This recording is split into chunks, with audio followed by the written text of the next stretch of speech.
everybody, my name is Jack, and today I wanted to show you my approach to chords and polyphony in a eurorack system.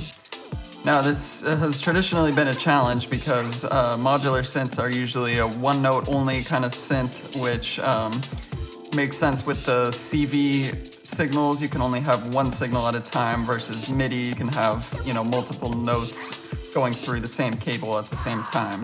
So in eurorack, there's a few different approaches, some which, simply skip the CV and go straight to a MIDI connection, which also can work great, but it can get confusing with the sequencing when you're trying to combine it with a eurorack system. So today I wanted to show you how I took more of the chord machine type of approach to it, where you have a voice where you can sequence the root note and then it just spits out a chord. So I'm using the Qu Bit Chord V2, which the key here is that it features 4 different outputs, each for a different voice of the chord. So this is going to allow us to process it differently for each voice a little bit, which will get you a little closer to a real polyphonic synth where you're playing each note one at a time.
So I'm going to pair this with 2 different modules, the X-Pan from Make Noise, which is going to help with the mixing and modulation between the 4 voices, and then we'll have the Bastl Ikarie doing the filtering. It's a stereo filter, so it'll preserve whatever we do on the X-Pan, and then we can do some additional stereo modulation.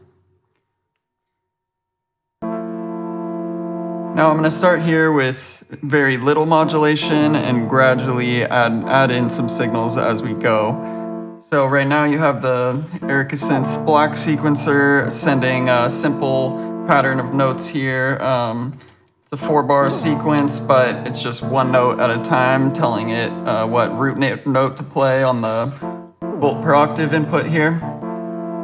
And then we also have the gate from the sequencer triggering these 2 envelopes from the quadracs.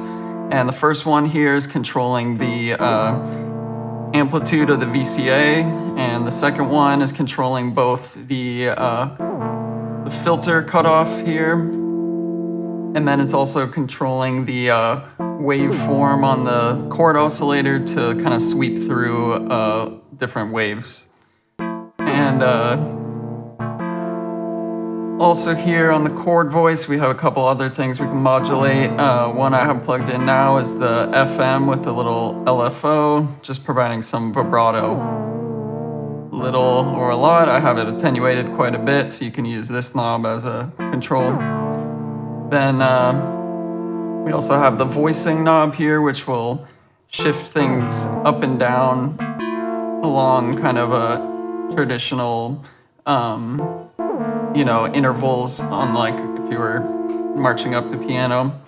Then you got your quality knob here, which controls which type of chord you're playing, so minor, major, different weird types that I rarely use. I usually just use major or minor, to be honest. Then we go over here to the X-Pan. This is where the real meat and potatoes is. So here we got 4 LFOs, and the simple thing here about this dual crossfader design is we only need 4 different signals to modulate both the volume and the panning for 4 different sources. which, you know, that could be 8 different things, but just because it's split into 2 sections, each one is a crossfader, and then each section itself can be panned side to side. So it's really only 2 different, you know, things getting panned back and forth, but because the level of each voice is shifting, it sounds kind of like all 4 are switching back and forth. So I use these light up cables here so you can see, you know, when they're turning up, but essentially this first one here is just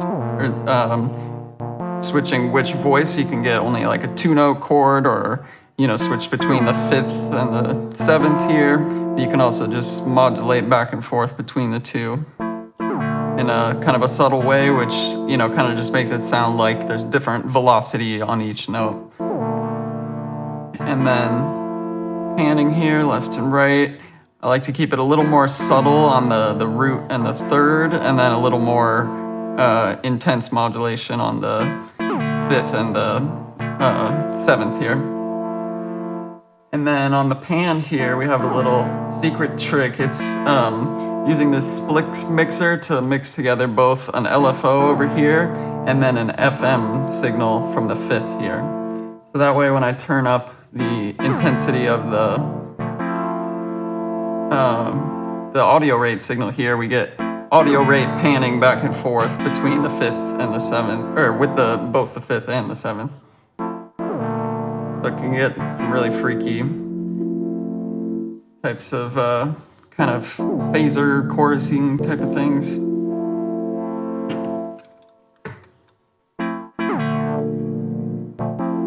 And then you can also change what type of signal you're sending in here. Say, right now we're doing triangle, but if you did a square, change the speed, you can get quite a different effect.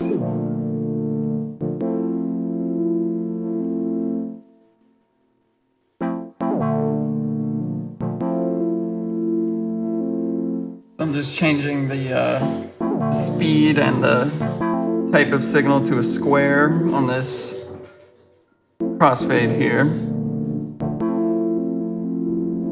And this gives us a little more of like, you know, just you're playing back and forth between 2 notes quickly.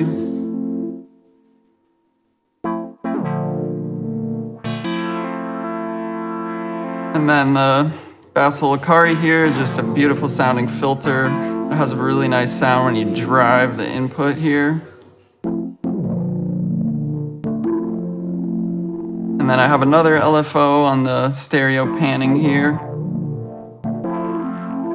And then that is also an interesting stereo signal going in, so it can get a little unbalanced, so I like to keep it not too extreme there again. And, you know, this is a more mild setting, but obviously you can get more extreme with all the modulation here.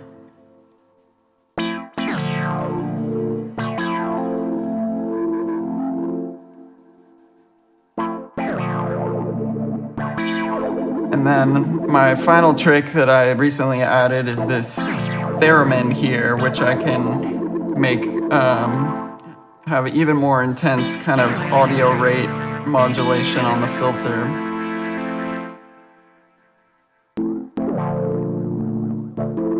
You get some weird, like, almost phaser and weird type of effects here.